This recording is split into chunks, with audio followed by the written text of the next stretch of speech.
लंका पहुंचने पर महाराज सुग्रीव और रावण के बीच में बड़ा भयंकर मल्ल युद्ध हुआ। दोनों एक दूसरे को जान मारने के प्रयास में लड़ रहे। भयंकर मल्ल युद्ध हुआ। ये देखने के लिए वीडियो के लास्ट तक बने रहें। बड़ा ही रोचक कहानी है। हुआ यह कि लंका पहुंचने पर एक रात जब ठहराव हुआ तो उस दिन ये लोग त्रिकुट पर्वत पर घूमने के लिए गए। श्री राम, लक्ष्मण, सुग्रीव और जामवंत जो राम के मंत्री थे, विभीषण जी, सभी लोग त्रिकुट पर्वत पर घूम करके लंका नगरी को देखने के लिए गए। जब उस पर्वत पर गए तो वहाँ से पूरा लंका नगरी दिखाई रहा था। तो वहाँ गोपुर के छत पर रावण भी अपने 2-4 मंत्रियों के साथ बैठ करके वहाँ आनंद ले रहा था। तो उस पर्वत पर जब ये लोग गए तो श्री राम ने त्रिकुट पर्वत के रमणीय शिखर पर सुंदर ढंग से बसी हुई विश्वकर्मा द्वारा निर्मित लंकापुरी को देखा, जो मनोहर काननों से सुशोभित था। उस नगर के छत पर राक्षस राज रावण बैठा हुआ दिखाई दिया। वह काले मेघ के समान जान पड़ता था। राक्षस राज रावण पर दृष्टि पड़ते ही सुग्रीव सहसा खड़े हो गए। वे क्रोध के वेग से युक्त सुबेल के शिखर से उठकर गोपुर की छत पर कूद पड़े। जहाँ रावण था वहाँ सुग्रीव महाराज अपने आपे से बाहर हो गए और कूद करके रावण के पास चले गए। वहाँ खड़े होकर वे कुछ देर तो रावण को देखते रहे। उस राक्षस को तिनके के समान समझकर वे कठोर वाणी में बोले, राक्षस, मैं भगवान श्री राम का सखा और दास हूँ, आज तुम मेरे हाथ से छूट नहीं सकेगा। ऐसा कहकर वे अकस्मात उछलकर रावण के ऊपर जा कूदे और उससे विचित्र मुकुटों को खींचकर उन्होंने पृथ्वी पर गिरा दिया। रावण को मुकुट खींच करके उन्होंने पृथ्वी पर गिरा दिए। फिर वे दोनों आपस में गुथ गए। दोनों के ही शरीर से पसीने पसीने तरबतर हो गए, खून से लथपथ हो गए। दोनों खूब उठापटक करने लगे। दोनों में भयंकर मल्ल युद्ध शुरू हो गया। राक्षस राज रावण और वानर राज सुग्रीव दोनों ही बड़े बलवान थे।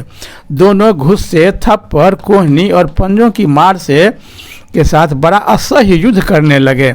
दोनों एक दूसरे को जान मारने के ख्याल से युद्ध करने लगे। दोनों ही क्रोध से संपन्न थे। शारीरिक बल में दोनों ही एक समान थे।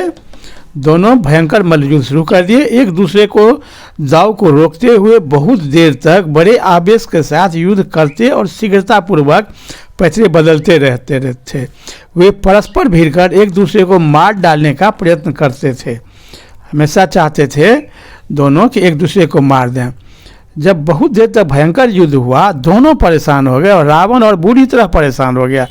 तब रावण ने माया युद्ध करना शुरू किया। वह माया का सहारा लेने के बारे में रावण सोचा कि अब ऐसे इससे हम शारीरिक बल से नहीं जीत पाए, अब माया के युद्ध से इसको परास्त करें। रावण अब माया का युद्ध करने लगा। अदृश्य होकर के कभी उधर चला जाता, कभी उधर चला जाता, कभी अदृश्य होकर के सुग्रीव को मार देता।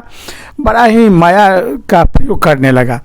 जब माया का प्रयोग वह बड़ा विशेष रूप से करने लगा, तब सुग्रीव महाराज समझे कि अब माया युद्ध में इसका पार हम नहीं पाएंगे, क्योंकि उतना अधिक माया सुग्रीव महाराज नहीं जानते थे। तब वह एकाएक निर्णय लिए कि अब यहाँ से चले जाएं।